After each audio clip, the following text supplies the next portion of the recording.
Thank you. Please be seated.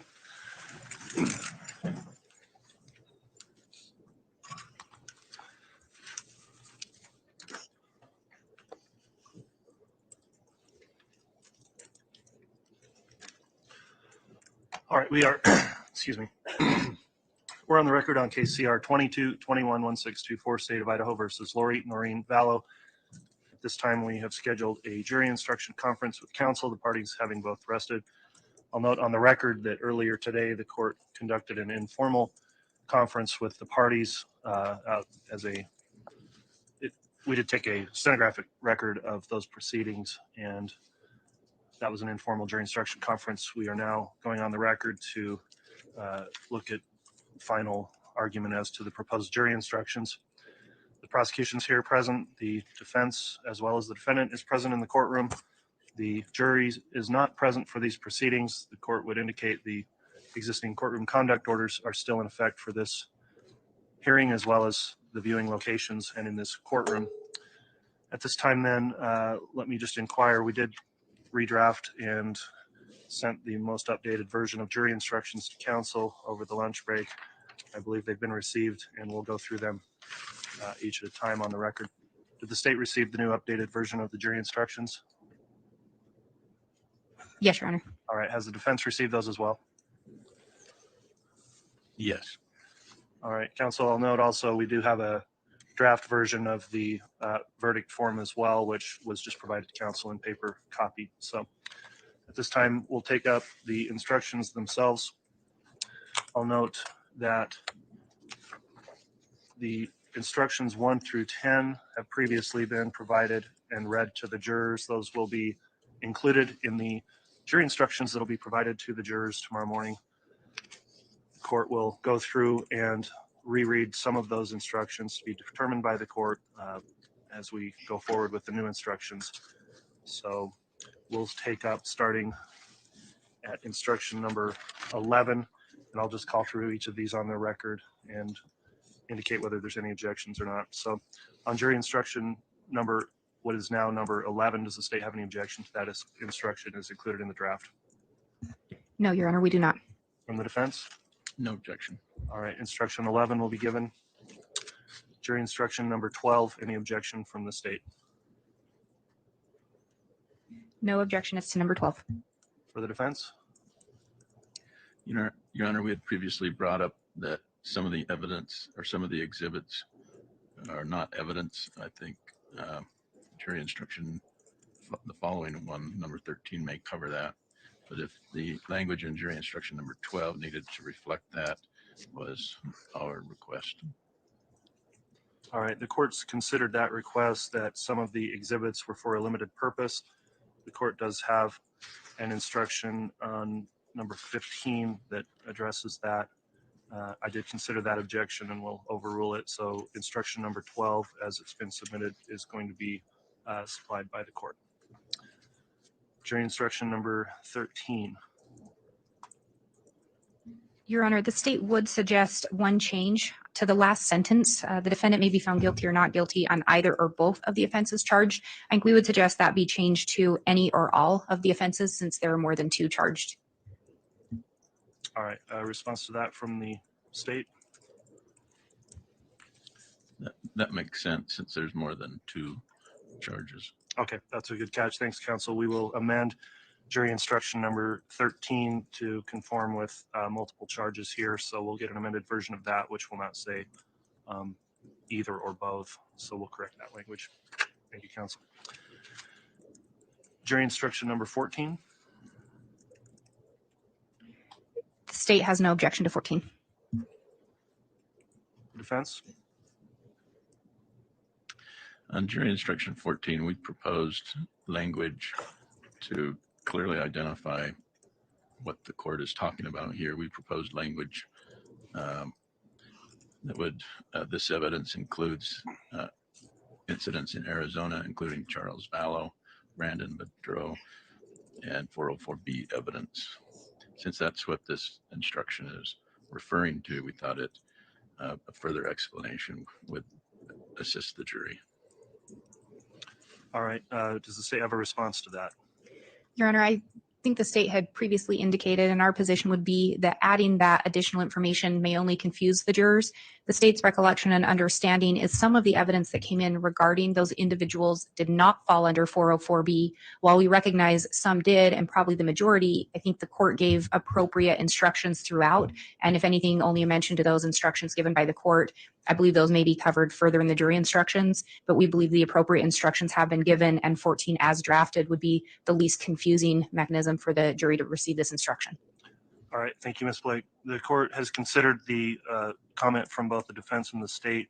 After the informal conference this morning, we did add a sentence into this instruction, which is the second sentence that states, at the time this evidence was introduced, you were advised of its limited purpose. I think with that reference back to the advisement that occurred in court, as well as the remainder of this being a standard jury instruction that the court views as properly defining limited evidence as it relates to 404B, that continuing or ongoing objection will be overruled. And so this jury instruction number 14 is going to be given as it's indicated here in the draft. All right, on jury instruction number 15, I will note that we went in and took out 3 of the listed exhibits, which were summary exhibits, not demonstrative, and made that amendment during the since the last conference. And so with that in mind, does the state have any objection to 15 as it states now? No, Your Honor, no objection. From the defense? No objection. All right, 15 will be given. Instruction number 16. Any objection from the state? The state has no objection. From the defense?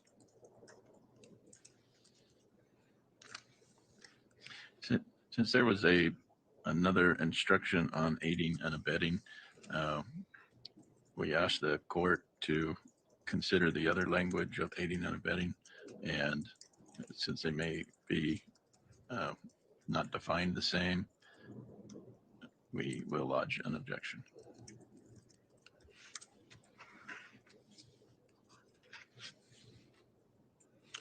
All right, does the state have any response to that objection?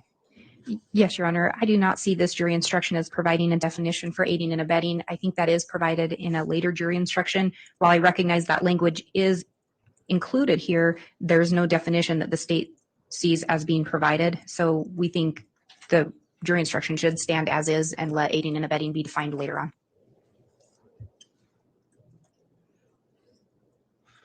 All right, the court's considered the objection, and I will overrule that and allow for this instruction to be provided, as there is going to be subsequent definition of aiding and abetting within the substantive instructions. So jury instruction number 16 will be given.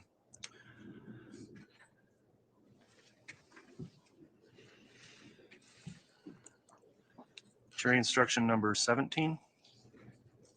Any objection from the state? No objection from the state. No objection, Your Honor. Thank you. 17 will be given. Instruction number 18. Any objection on that from the state? No objection from the state. From the defense? No objection. Very well. 18 will be given to the jurors. Jury instruction number 19. Response from the state? The state has no objection, Your Honor.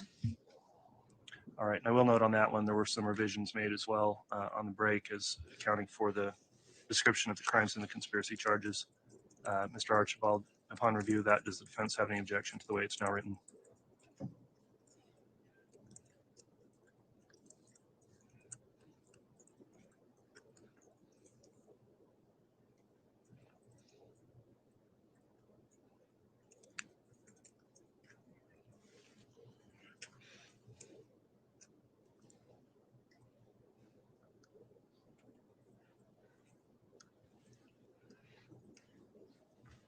As it's alleged in the indictment, the grand jury combined first-degree murder and grand theft by deception into one count. That's count 1, and then both charges combined in count 3. I think the way jury instruction number 19 reads is that the jury in this case should consider those crimes separately. We previously objected to that the and we've previously asked the court to send the indictment back to the grand jury for clarification if it was one crime or two crimes. And so we believe jury instruction 19 does not accurately reflect how my client was indicted by the grand jury. All right. Does the state have a response to the defense objection on 19?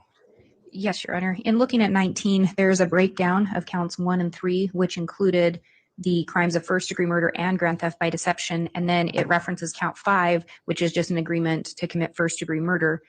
Looking at the language moving forward, I don't have the same concern as defense. I don't see how there's any confusion with regard to what crimes are charged within each count. So I believe the way that it's written now would comply with the standard ICHEs and be appropriate. And I don't see it as being confusing, indicating they don't need to agree upon every detail, and then defining or talking about how an agreement can be established. So we would request that it remain as written.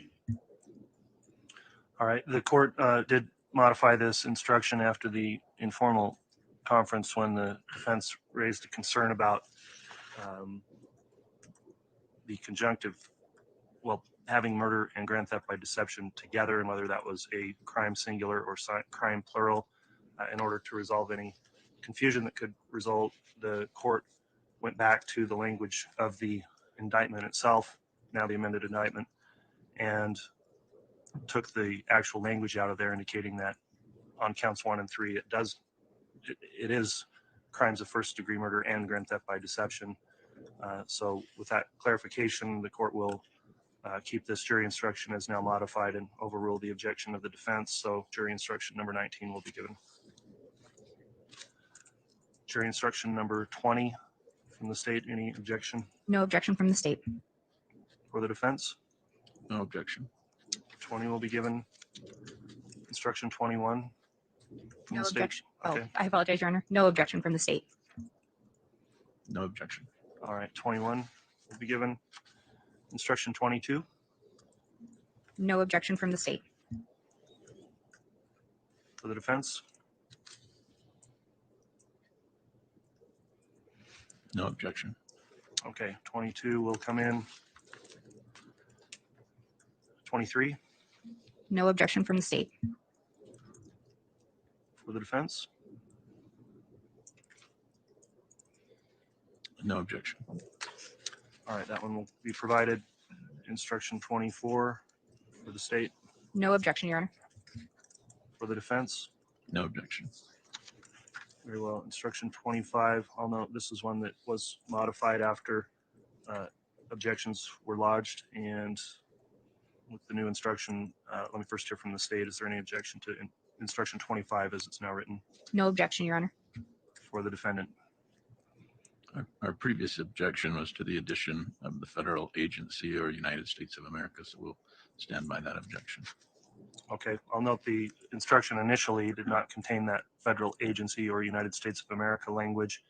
The court considered that objection, and it was added in, again, looking at the amended indictment as it's charged and relating to who person would be defined of within the theft offenses charged. The court finds it appropriate to include that information based on the request of the state. So the objections overruled and instruction 25 will be provided. Number 26 from the state. No objection, Your Honor. For the defense? No objection. All right, that one will come in. Number 27 No objection from the state. for the defense. Your Honor, this jury instruction number 27 was a subject of the amended indictment with different code sections and different definitions of theft. So where there's been some confusion on whether my client is charged with intent to deceive or intent to deprive, we lodge an objection. Okay, what's the response from the state? Your Honor, the state's response is this is in compliance with the standard Idaho proposed jury instructions.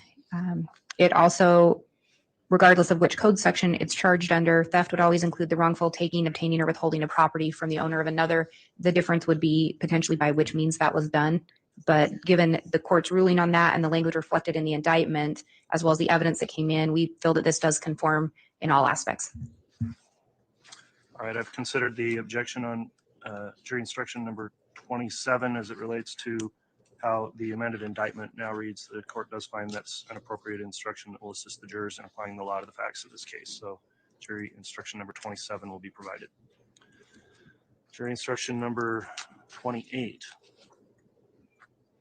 The state has no objection. All right, and this is a long instruction. If you need a moment to continue to look at that, Mr. Archibald, you may.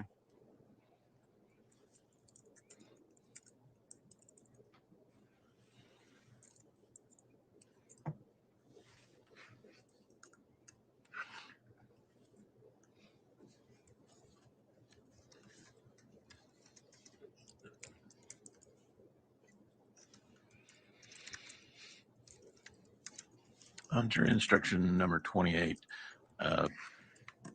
the defense lodged an objection due to the language in this instruction not mirroring the indictment from the grand jury.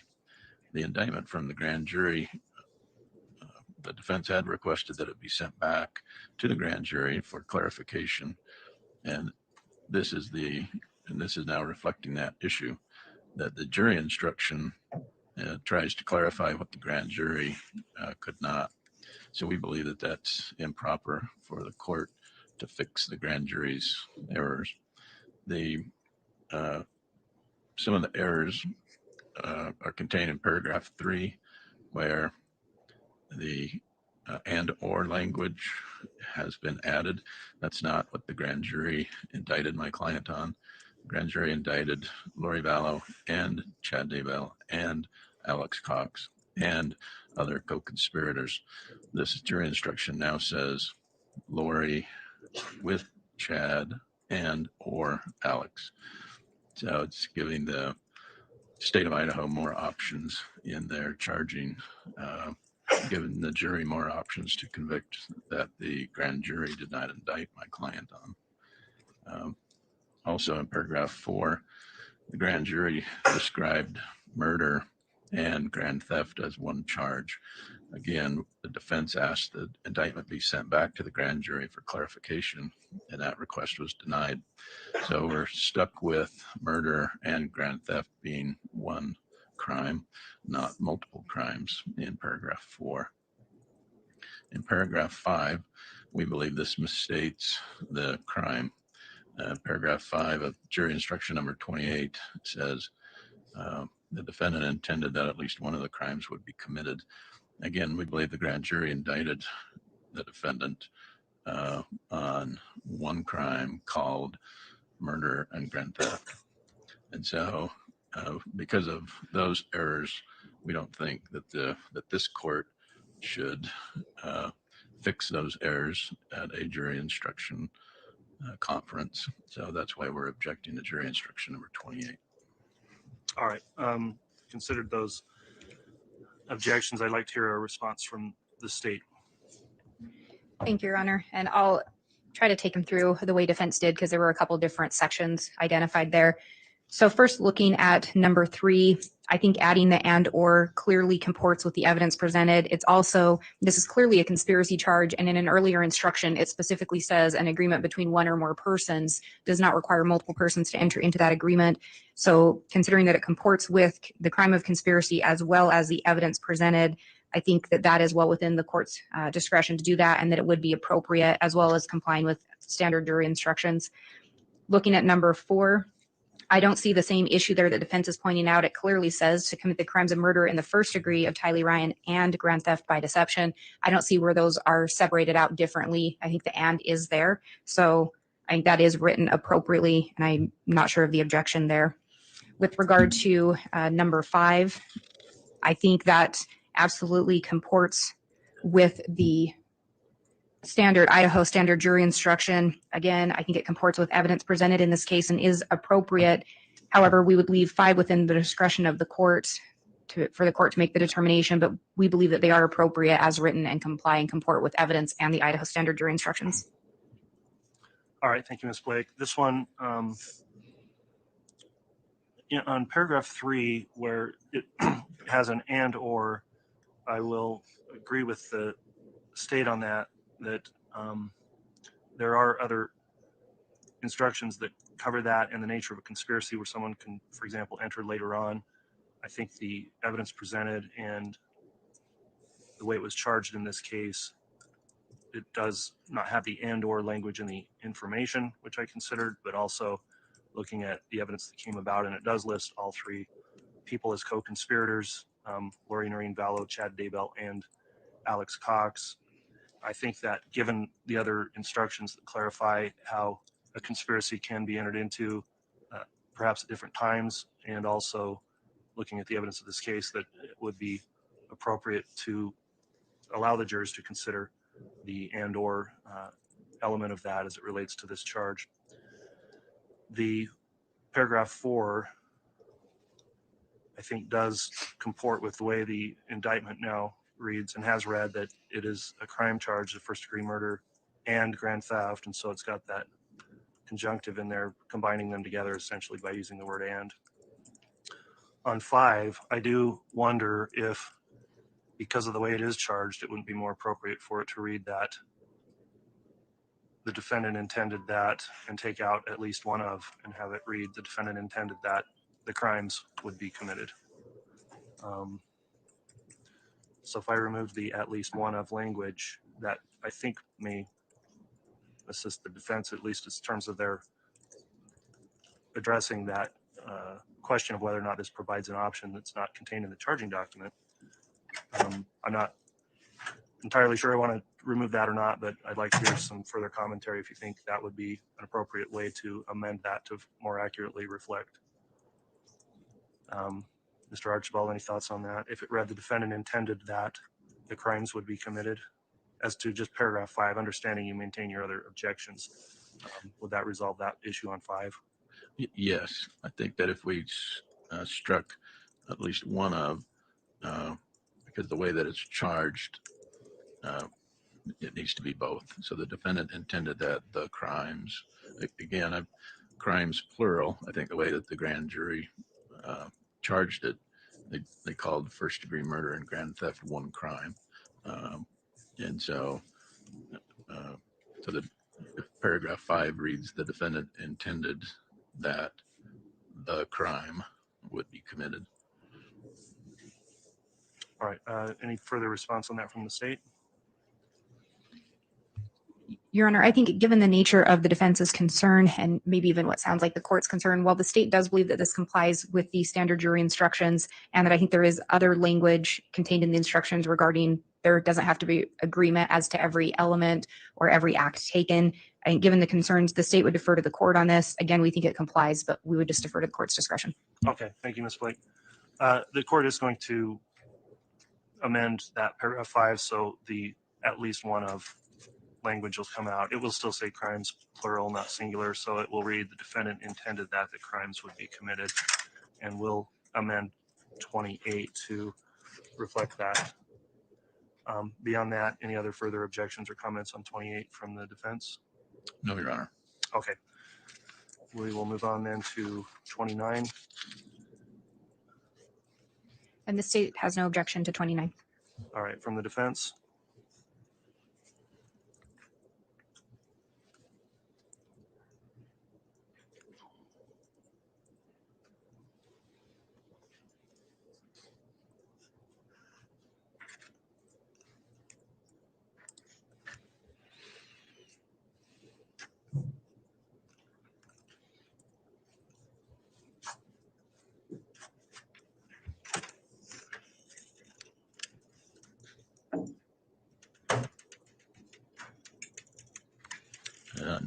No objection to instruction number 29.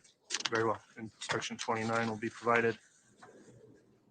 Instruction number 30. I'll just note here, this instruction in many ways tracks instruction 28 that we just went through.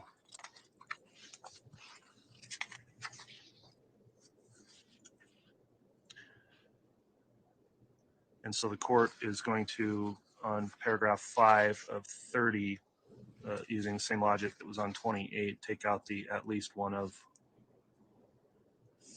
and it will read, so paragraph 5 will read, the defendant intended that the crimes would be committed. And so with that amendment, I'll hear from the state whether you've got any objections to that or any other part of this. And Your Honor, I think we have the exact same comments on this that we would have on jury instruction 28. I'm anticipating the similar objections by defense. The state stands by our arguments that were previously put on the record. I think they are appropriate. Okay. From the defense, do you also incorporate the same argument you had on 28?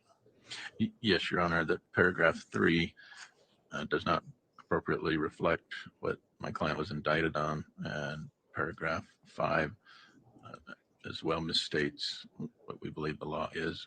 So those are our objections to instruction number 30. All right. For the same rationale as indicated in 28, I'll overrule those other objections. I will make the amendment to paragraph 5, taking out that at least one of language, and the other objections are overruled. So 30 will be amended in conformity with that and be provided. Instruction number 31.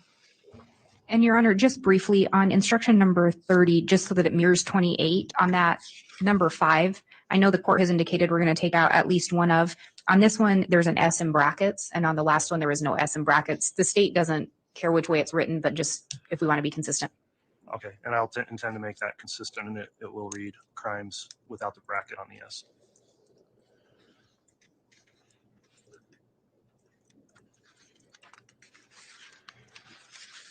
All right, let's look at 31 next. The state does not have any objection to 31.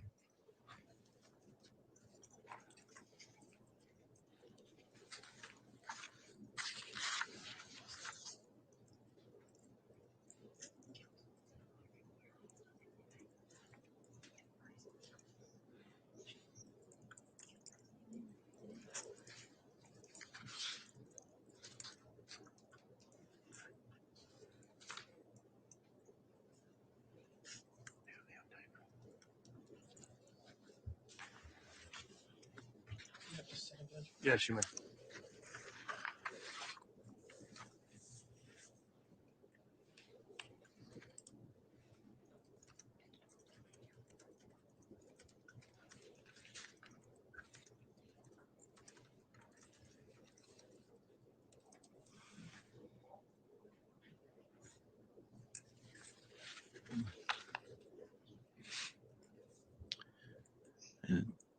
In jury instruction number 31,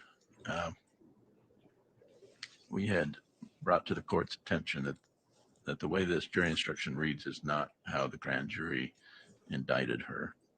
And in counts 2 and 4, the way my client was indicted says that as part of a common scheme or plan or continuing criminal transaction between Madison and Fremont counties, was concerned in the commission of a first-degree murder and did aid and abet in its commission, or not being present, advised and encouraged its commission, or by command compelled another to commit the crime, and did so with malice aforethought, and did so willfully, deliberately, and with premeditation. So the way jury instruction number 31 reads, the defendant engaged in conduct or did aid, abet, advise, counsel, or procure another to engage in conduct which caused the death of J.J. Vallow with malice aforethought, and the murder was willful, deliberate, and premeditated. So my client was indicted as part of a common scheme or plan or continuing criminal transaction. That's not contained in jury instruction 31. The word counsel in jury instruction number 31 was not part of her indictment.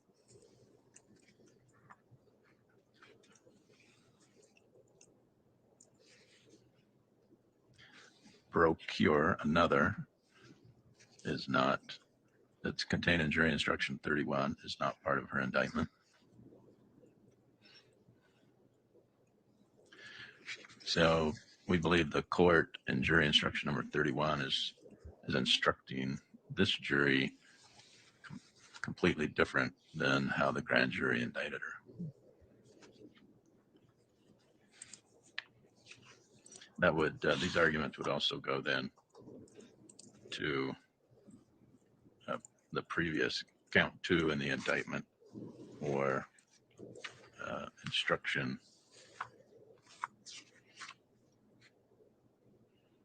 29. 29. Okay.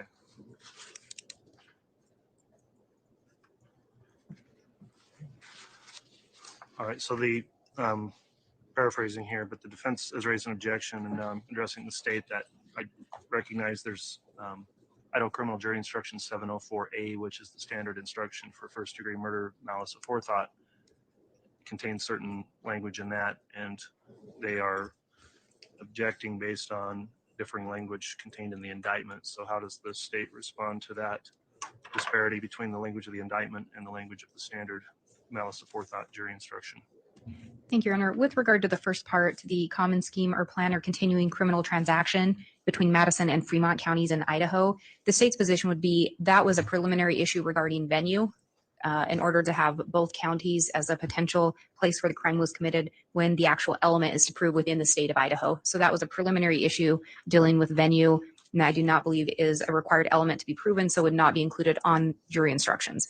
So that's the state's response with regard to that. The second part, we would argue that this does comport with the standard Idaho criminal jury instructions, and it is the language contained under the statute for which Ms. Vallow is currently charged. With regard to the language comes from the principal statute under the Idaho Code, and then is attached to the crime of first-degree murder as a principle to first-degree murder. So the language is contained within the statute, and the language does comport with the Idaho standard criminal jury instructions.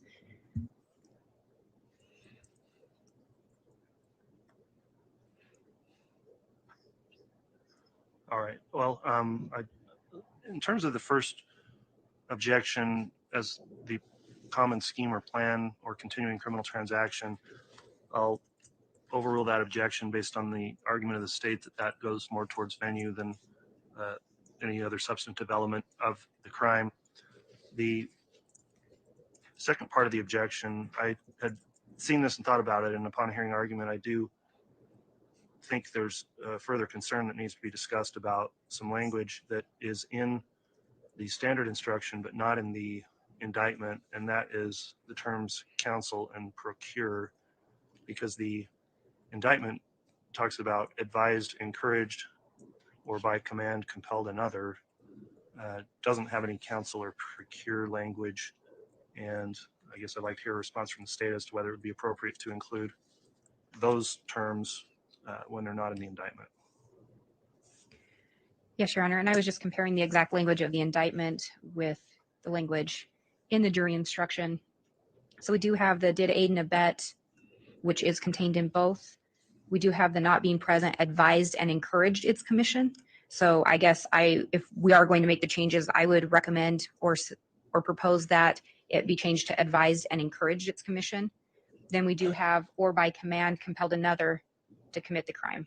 And so I think if the court were to consider taking out counsel or procured, then we would ask that the language be modified to have it be advised and or encouraged its commission, or by command compelled another to commit the crime, and include that in here. Because I do think when we have procure another, I think that is essentially synonymous with commanding or compelling another to do it. If the court wanted to change the language to reflect the indictment, I think we could do that, but we would object to it just being completely taken out. And I think the counsel is covered by encouraging its commission. So I think if you counsel or encourage another, I think those could also be synonymous. But again, if the court is to modify it, we would ask that we include those additional terms then. All right. Any final argument as to those terms from the defense? No, Your Honor. Okay. On instruction number 31, then the court is going to take those arguments under advisement, and if any further edits are made to that, changing the instruction, will advise counsel and consider the matter submitted. The court will determine whether or not there should be some modification based on the arguments as it relates to paragraph 3 of instruction number 31, and also incorporating that same rationale and the objection made on 29. The court may also consider editing paragraph 3 of 29 for the same reason that's been raised by the defense. So if it's changed, we'll advise counsel before the final jury instructions are given to the jurors. All right, let's move on then to instruction number 32. The state has no objection.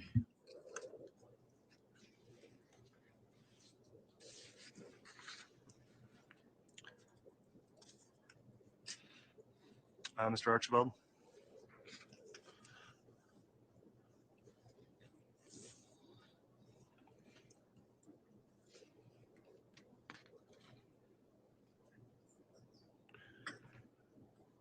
I do see an edit I'm going to make, counsel, on paragraph 4, that to commit the crimes of, we will make that a singular crime.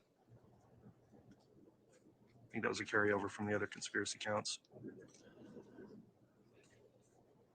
So in instruction number 32, we previously objected paragraph 3. The indictment indicates Chad Daybell, Lori Vallow, and Alex Cox. Paragraph 3 in this instruction says Lori Vallow, Chad Daybell, and or Alex Cox. So we believe that this instruction gives more options for conviction as to other than how she was indicted. So the and or language as proposed by the state, we believe, is not reflective in the indictment. The indictment contains language as part of a continuing transaction, common scheme or plan, did willfully and knowingly combine, conspire, confederate. That language is not included in instruction number 32. Did combine or conspire to commit murder. That language is not in instruction number 32. So again, we're concerned that the court is simplifying the matter for the jury in this case, where the grand jury did have some additional language. And we had previously asked for the indictment to be sent back for clarification. That request was denied. So we think likewise this court should not in essence grant that at this time. Okay, I've considered those objections. Then let me hear a response from the state, if you would, Ms. Blake. Thank you, Your Honor. And before I respond, just briefly, in looking at this again on 6B, it appears that it has September with a large I or a Roman numeral 1. I don't know if we want to change that to the standard. That would be the number 1. Yes, the number 1. It was probably put in as a Roman numeral error. Okay, I think that's a clerical mistake we can correct on 6B to make that September 1. I just didn't want to forget. And then with regard to the response, as the state has previously indicated on that and or it does comport with the evidence submitted in this trial. It comports with also the previous instruction given regarding a conspiracy and that it can be one or more persons. So we do believe that that is an appropriate jury instruction with regard to that and or. In response to defense's position that this does not contain all of the language from the indictment, it would be the state's position that this does comport with the Idaho standard criminal jury instruction. In addition, there was mention that it may be oversimplifying. It would be the state's position part of jury instructions would be to simplify or make things not confusing for the jurors. And where it does comport with the standard jury instruction and it comports with evidence presented, I think it would be an appropriate instruction to be given as written. So for those reasons, the state would ask that it remain as in its current form. All right. I've considered the objections there on the and or language, as has been previously ruled on the counts 1 and 3 conspiracy counts. The court does find that the additional instruction relating to conspiracy would allow for the and or language, although that's not what's in the information, or I'm sorry, the indictment. It does comport with evidence that was presented in the case, as well as the law as it relates to applying the law to the facts of this case with the conspiracy definitions. So the objections overruled on that. The paragraph 4, the court will take the S off the crimes and make that singular. We'll modify paragraph 6B to be a number 1 instead of a Roman numeral 1. Fix that as well. The court's considered the additional objections lodged by the defense on instruction number 32, and will overrule those objections as previously stated on the other conspiracy counts that were argued earlier. Let's next look at instruction number 33. No objection from the state. From the defense.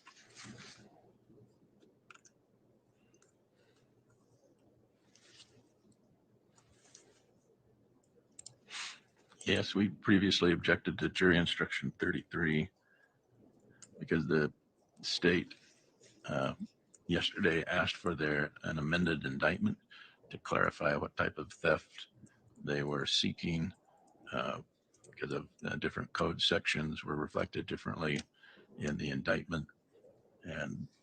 And so whether she's charged with intent to deceive or intent to deprive, those are different. Those are different meanings. So basically, jury instruction number 33 says it doesn't matter. So it doesn't matter why seek out the amended indictment. So that's why we object to instruction number 33.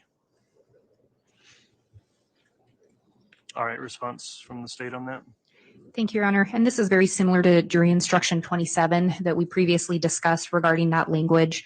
The state's position would be, again, that this would be compliant with the Idaho standard criminal jury instructions. It is also contained within the language in the indictment. I know there's been reference back to that amendment made to the indictment multiple times. The amendment was made to correct a clerical error regarding a code section, not the language itself. So it would be reflective of what's in the indictment. Generally speaking, under theft, the theft can be committed by either taking, withholding, or detaining. So the jury instruction just simply indicates that either or any of those could be an option. I don't think that that is in opposition to what has been presented in the indictment, and again, is allowed under the Idaho criminal standard criminal jury instructions.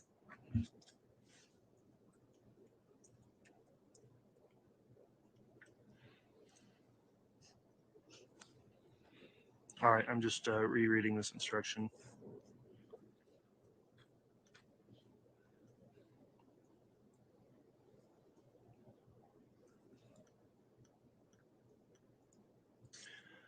All right, I've considered the argument from the defense on instruction number 33. There's some case law that also talks about jury instructions. There's a case, State versus Lee's. It's a Idaho Court of Appeals case. I don't have a good site, but it's 364-16210 Westlaw 9587784. But anyway, it cites to other cases, the Severson case, 147 Idaho at 710, and talks about instructions that are on the nature and elements of the crime charged and essential legal principles applicable to the evidence that has been admitted. So I think it is within the discretion of the court to allow for instructions that also go towards the nature of the evidence that's been admitted in the case and not only the charging documents. I'll also note that in this instruction, this is specific to count 7, which is the grand theft charge, which was not. Let me review that. I think on that.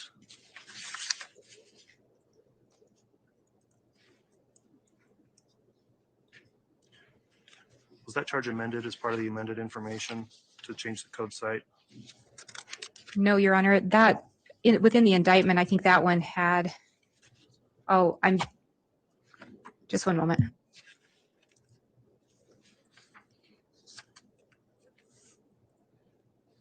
It does have the 24032A code site. Yes, I'm looking at the amended indictment as if it were the original. So I apologize, Your Honor. I was double checking that. It was amended, but I would note the language in there has always contained the by deceit with intent to deprive another. And then it goes on to eventually say wrongfully take, obtain, or withhold. And I believe that that is indicative of the same language within the jury instruction. All right. Well, having considered that in the language of the indictment, the court finds that instruction 33 is a proper and standard jury instruction also from the Idaho criminal jury instructions, and would apply given the evidence that's been admitted in this case to help instruct the jury to appropriately apply the law to the facts of this case. So instruction number 33 will be given. Let's next look at instruction number 34. The state has no objection, Your Honor. All right, from the defense.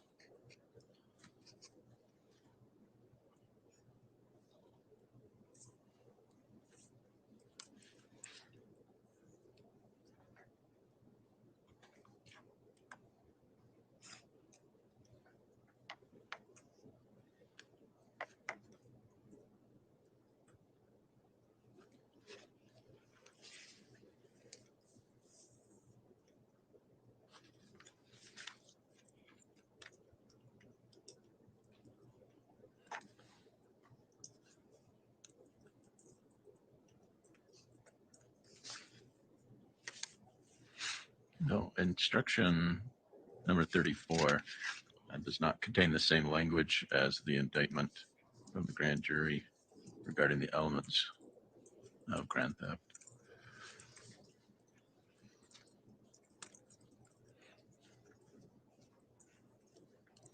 All right, what's the response from the state?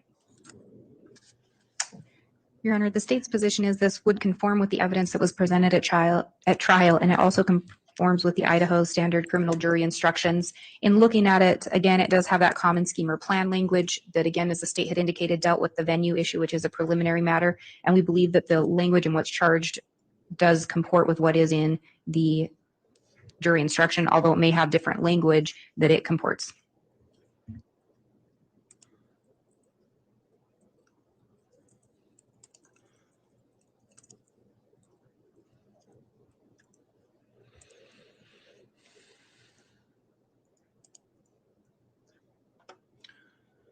On this instruction, the court did review the language of the amended indictment as well as the standard jury instruction,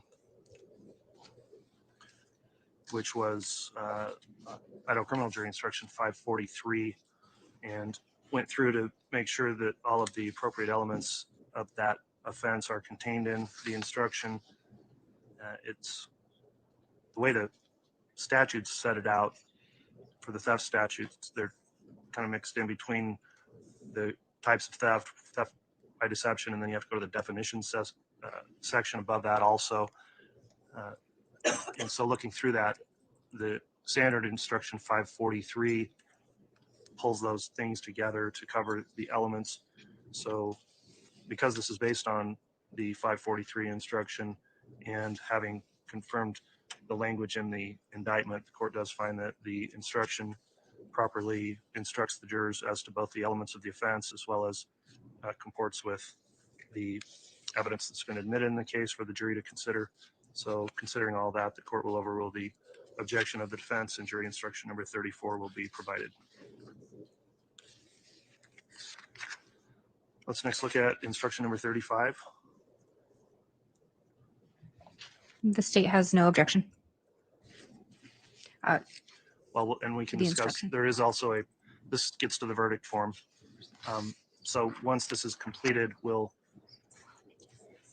include a printed, we'll include the content of the verdict form will be part of instruction 35, but of course there will only be a single verdict form that will be provided to the jurors for the presiding officer to sign. The court did submit a proposed copy of a verdict form. So since we're on this instruction now that would contain the sample verdict, if you have any comments relating to the proposed verdict form, let's take those up along with instruction number 35. So starting with the state, do you have any comments on the verdict form? Yes, Your Honor. With regard to question number 2, we would propose that the and grand theft by deception with the question and grand theft by deception be removed. And with regard to question number 4, similarly, we would request that and grand theft by deception be removed on that one. And then same on question number 5, the and grand theft by deception be removed. I believe those are the only proposed changes by the state. All right, and then for the contents of instruction 35, any objections to the way that reads, sort of the verdict form? No objection to the way the instruction reads. All right, and looking at, I'll hear from the defense here in a minute, but that does need to be corrected. The grand theft by deception language that's not part of the charges will be removed on those verdict forms. We'll get another proposed verdict form to you before it's provided to the jurors in the morning and make those amendments on that verdict form. Let me hear from the defense now, noting those changes that will be made on the verdict form to comport with the charging language of the indictment. Do you have any comments, Mr. Archibald? In the questions it asks, is she guilty or not guilty? And then the check of the boxes is not guilty or guilty. So those kind of seem backwards if they're going to be consistent. So that's all I'd note in question, well, all 6 questions. The question is she guilty or not guilty?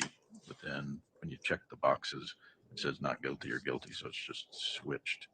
So we'd ask that the questions say not guilty or guilty to be consistent with the boxes that they check. Okay.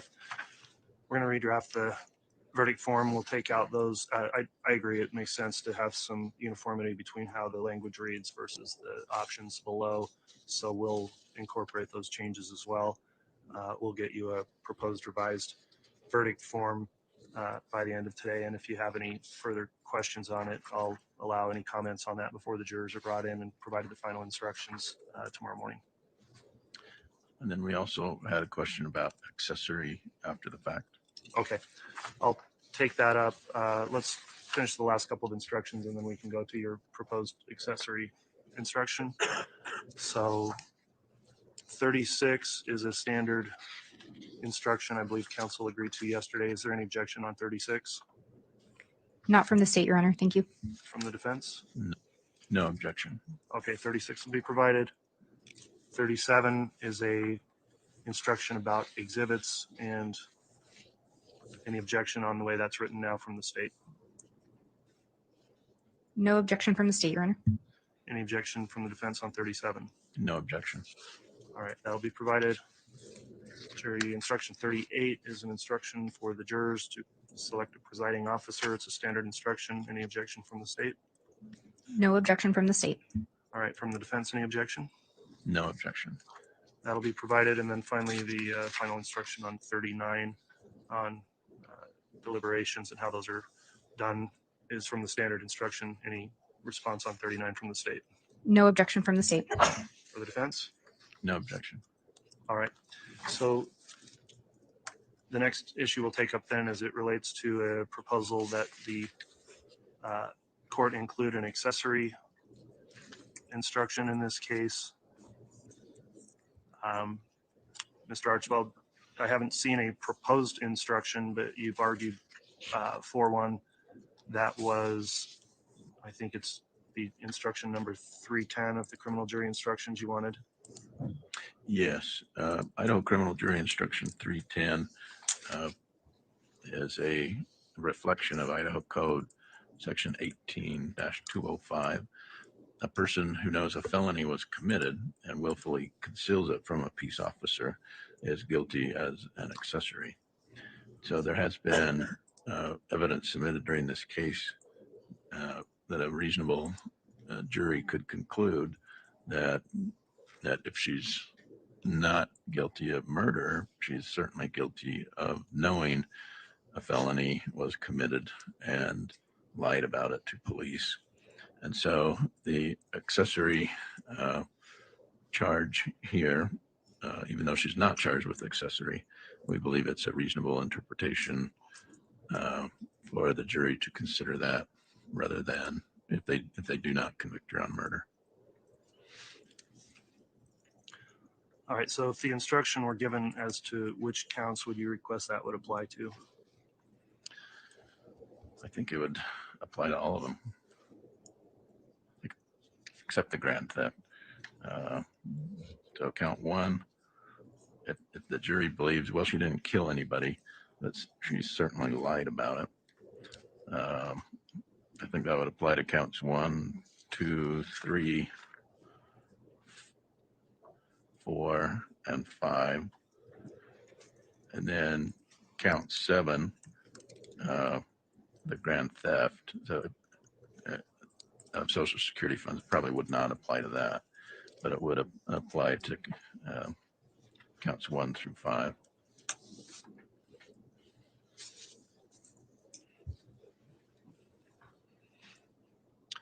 All right. I'd like to hear some response then from the state on whether or not an instruction in conformity with criminal jury instruction 310 would be appropriate in the case. Thank you, Your Honor. The state's position is that it would not be appropriate. Essentially, it's being requested as a lesser included offense instruction for several of the counts here. In looking at Rome v. State 164 Idaho 407, that's an Idaho Supreme Court case from 2018. When we look at the language in that, it's a little bit different of specifically what was being determined. In that one, they were attempting to include accessory after the fact as a lesser included of an aiding and abetting. But that would lead into a jury instruction providing that You don't consider the differences necessarily between aiding and abetting in principles with certain things. But the bigger part of it, I think, and what we would indicate is that one offense is not considered a lesser included of another unless it is necessarily so under the statutory definition of the crime. And further, an offense will be deemed to be a lesser included offense of another greater offense if all the elements required to sustain a conviction of the lesser included offense are included within the elements needed to sustain a conviction of the greater offense. As a result, an offense is not a lesser included if it is possible to commit the greater offense without committing the lesser offense. And when we look at accessories defined, and specifically the Idaho Code 18205, all persons or accessories who, having knowledge that a felony has been committed, willfully withhold or conceal it from a peace officer, judge, magistrate, grand jury, or trial jury. In no way are those elements required to prove conspiracy to commit first-degree murder and grand theft. They're not required to prove conspiracy to commit murder, or they're not contained within those elements, and they are not required for grand theft, which I think the defense has recognized that, and they are not required to prove first-degree murder, and especially under the theory of a principle. In no way is there an element that a person having knowledge, withhold, or conceal that as a requirement to prove one of the greater offenses. So if we follow the rationale of the Idaho Supreme Court in Rome v. State, accessory after the fact would not be an appropriate lesser included. So to include that instruction would only confuse the jury. In addition, when we look at 310, there's actually a comment there indicating that it shouldn't just stand alone without more. And if I may have just one moment. Yes.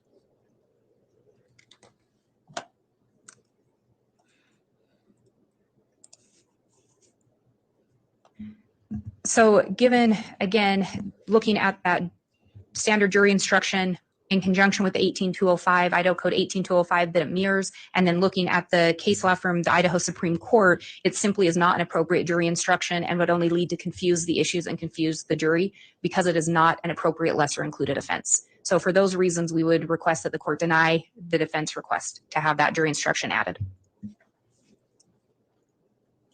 All right. Any response from the defense before I make a ruling on this proposed instruction? No, Your Honor. All right. The court's considered the defense request to include the accessory instruction. As noted, it wouldn't apply to the count 7 grand theft charge because that charge is only as against the defendant here. The accessory instruction talks about another person, so it talks about the person charged. If you willfully conceal it says a person who knows a felony was committed and willfully conceals it and protects the person charged is guilty as an accessory. I've considered the argument by the state for the rationale stated in Rome versus State about whether or not it's an appropriate lesser included offense, and considering the evidence that's been presented as well as in this case just the evidence by the case in chief, and there wasn't a defense case put on other than through cross-examination. I've considered that. Looking at the elements charged in those conspiracy counts and the murder counts, also the court has to consider that with the conspiracy charges and the way the conspiracy law is defined, where someone can join a conspiracy later, the accessory instruction I think would not be applicable when the conspiracy charges have been charged on counts 1, I think it's 1, 3, and 5. I'll also note the evidence in this case was that the defendant was part of the conspiracy from the time before any of these alleged acts were committed. There wasn't any direct evidence that there was no knowledge of this before the alleged acts that are charged in counts 1, counts 3, and 5 for the conspiracy charges. So I'd find it would be an inappropriate instruction for those. And then also as it relates to the other charges, 2 and 4 for the murder charges, again, the evidence would have to support for the jurors to find that there was some knowledge of the defendant, and I don't really recall any evidence directly relating to any express knowledge. There's circumstantial evidence, but that would indicate that knowledge only would have occurred after the fact. So all the allegations were the knowledge occurred before and after. And looking at that, as well as the elements of conspiracy, and again, the comment in the instruction under 310, which cites the State versus Teasley case and also the Rome versus State case the state has cited to, I think that it would be an instruction that would not properly advise the jurors of the evidence that's been here as it relates to the charges, as well as I think it would potentially confuse the jurors as well. So the court is going to deny, based on the evidence that was presented in trial, the defense request for an accessory instruction, and the court determined that would not be appropriate here. For those reasons, then we're not going to allow for the accessory instruction as either a freestanding option or to be in combination with the charges in the case. So that'll be the ruling on that request. Council, we do have a new proposed verdict form that's ready to be reviewed.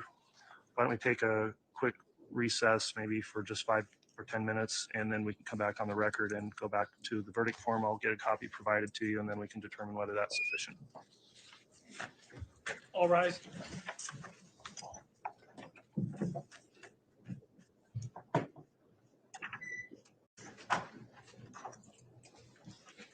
Thank you. Please be seated.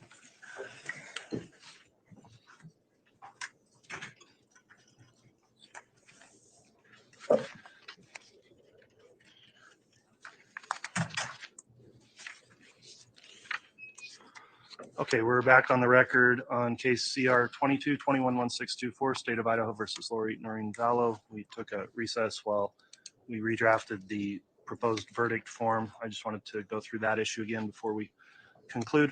So that would relate to our jury instruction number 35, which would contain within that instruction a content of this proposed form. So has the state seen the revised verdict form now? Yes, Your Honor. Does the state have any comments on the verdict form or approve the verdict form as it's now written?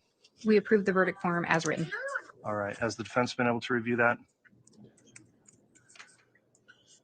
Yes, Your Honor.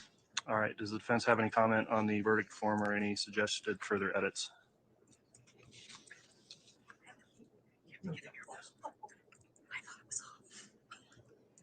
You know, just reading the verdict form, it sure seems like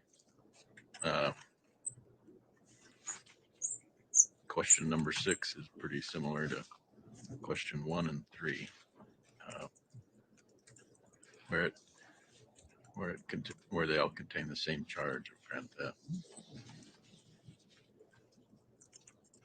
All right. The counts are as set forth in the information, in the indictment. So 6 is a question as it relates to count 7 of the indictment, which is the grand theft charge. So that, yeah, that's my only observation. I realize that's how they charged it. All right. Understood. So, counsel, the court will intend to provide that as incorporated in that instruction 35. If there's any other revisions or rulings, the court will put up those on the record in the morning before our closing arguments. The court also will, before the jury comes in, plan on finalizing the ruling on the criminal rule 29 motion that was argued and taken under advisement. And then we will, assuming that allows us to move forward with closings. If so, then we'll have closings starting tomorrow morning. Is there anything else we need to bring up?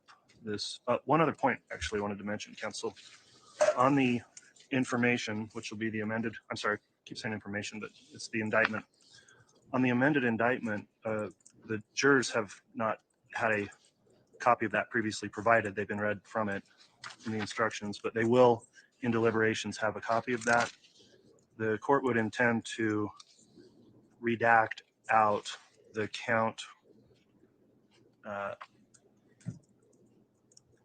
counts 6 and 8 and 9 that relate only to Chad Daybell and the defendant's not charged with. I think just leaving those in there may create some unnecessary confusion for jurors since those counts are not being considered. I'd like to hear if there's any comment on that plan to redact those uncharged counts as against this defendant from the amended indictment before it's provided to the jurors. Your Honor, the state wouldn't have an objection to that. I guess the only thing that I would indicate is I'm not sure if those are going to show as redacted or if the court is considering renumbering the indictment counts in order to match up with the questions, because the verdict form will have a different number associated with it than the indictment will by redacting out those counts. So that would be the only concern at all, is if we could agree to potentially modify that for purposes of handing it to the jury, just those count numbers to match up with the question numbers. Yeah. In thinking through that, I think what we would do is simply, physically redact a copy of the indictment by removing that with a notation so the jurors understand it was redacted by the court, so they don't wonder why that's blacked off of there.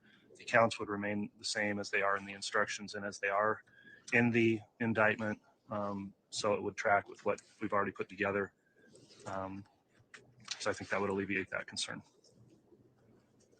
Does the defense have any objection to the redaction of the Chad Daybell counts in the indictment? Would the court also delete his name from the indictment in the title?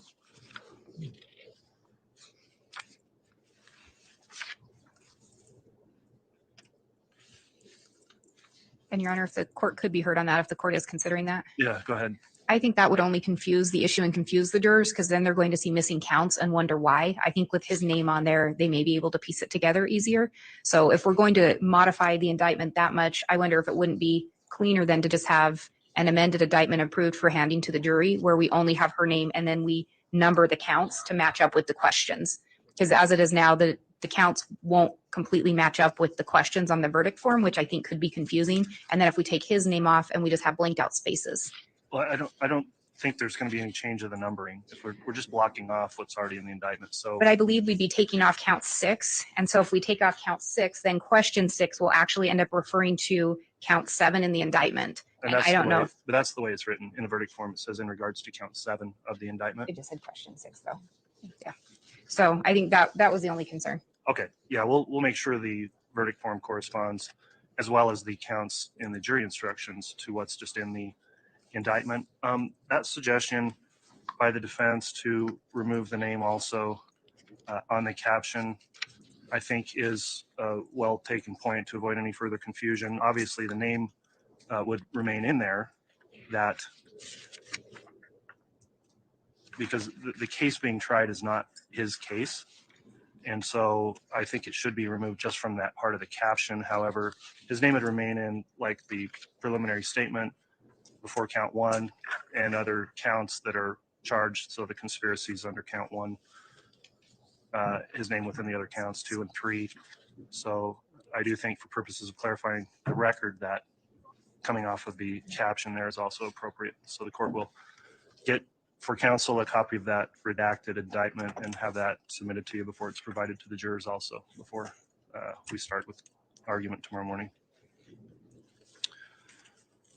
All right, counsel, thanks for your time. Is there anything else we need to bring up then this afternoon from the state? Not from the state, Your Honor. Thank you. All right, thank you. Anything from the defense? No, Your Honor. Okay, thanks. We'll be in recess till tomorrow morning. All right.